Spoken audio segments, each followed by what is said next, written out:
Storms are hitting California just days after a bomb cyclone tore through the state. Robert Ray reports some people have already been ordered to evacuate. Thousands of Californians remain without power from weekend storms, and now another round of heavy rain threatens the state. Oh my gosh, it's unbelievable. Everything was down. The National Weather Service expects the strongest storm to impact the region on Monday and Tuesday. Parts of Northern California are bracing for up to a foot of rain. Some communities could see flooded roads and mudslides. In Sacramento County, evacuation orders are in effect for some communities. Officials are warning people to leave before streets become impassable. Get a motel. Yeah, I ain't gonna fight it. I don't swim that good. Sunday night, more than 100,000 people were without power after thunderstorms and snow moved through the state. Wind gusts topped 60 miles per hour, ripped trees from their roots. It was chaos. In the backyard, the pool was full of all the furniture, and we were just like, oh, that's nice, And then the tree fell on the car, the boat. So it was a rude awakening, that's for sure. California is also still recovering from last week's deadly bomb cyclone. The system killed at least 2 people in the San Francisco Bay Area. Residents fear debris left behind from that storm could be stirred up this week. They've done some work in getting some of these trimmed in the last couple of days, but it's probably not going to be enough. We're probably going to lose a few more. Check out new video of a waterlogged Russian River Valley shot from Sonoma 1, the county fire district's chopper. Saturday's reconnaissance mission showed swollen creeks and lagoons, which normally take overflow from the Russian River, now reaching the top of their banks.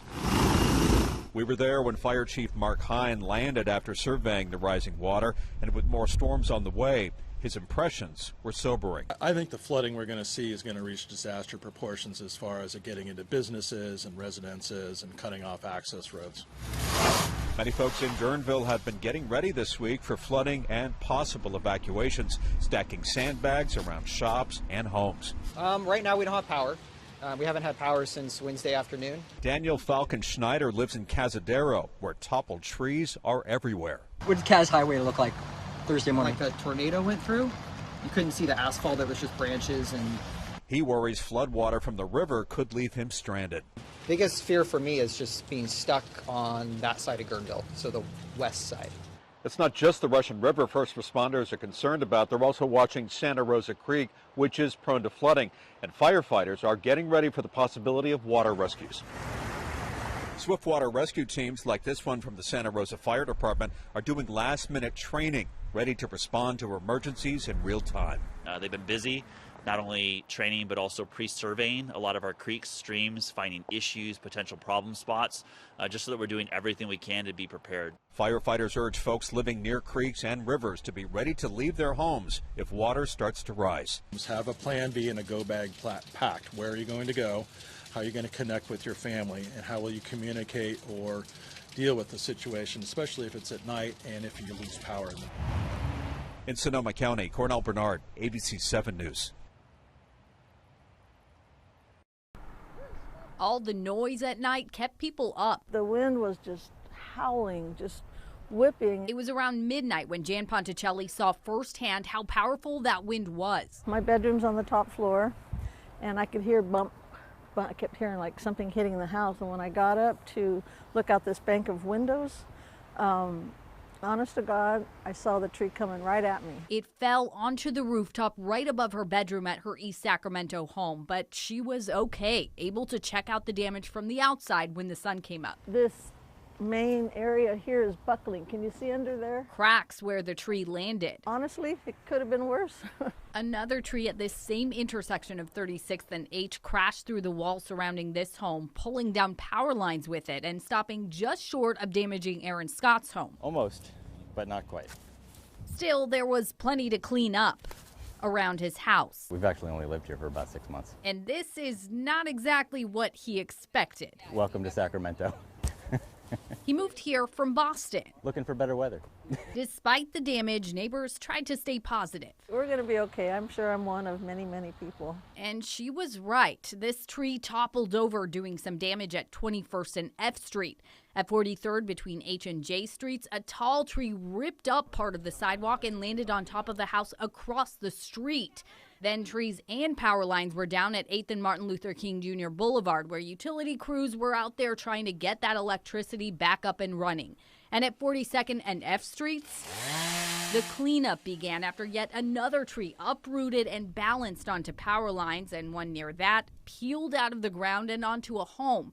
The scary sight that followed a scary sound. Just after midnight, there was a gigantic crash. Joey Kleemann was in her home on I near 23rd Street. And I was trapped. I couldn't get out the front door.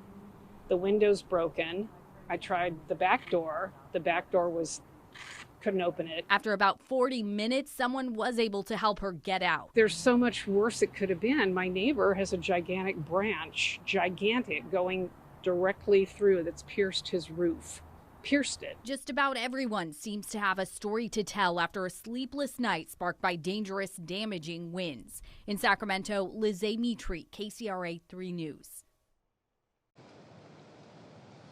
Yeah, the rain and the wind is just relentless here in California. So we're at Capitola Beach. This is south of San Francisco and Santa Cruz. Take a look. This is not what it normally looks like. Normally, this looks like a normal beach, but it is just covered with debris. And really what this is evidence of the repeated storms that have just been passing through here. This is from the last cycle of bomb cyclones that were coming through here. As we know, this weekend they were pummeled with rain, and here we go again. And here's why it matters. You have businesses like the one behind me, which are already vulnerable from this last cycle of storms. They suffered from damage from not just the wind, but the waves, which brought logs into the windows, even taking away part of the pier over there. This is Capitola's wharf. So what we have are situations where the ground is already waterlogged. The area is prone to mudslides and flooding. So this is going to get a whole lot worse before it gets better. Back to you.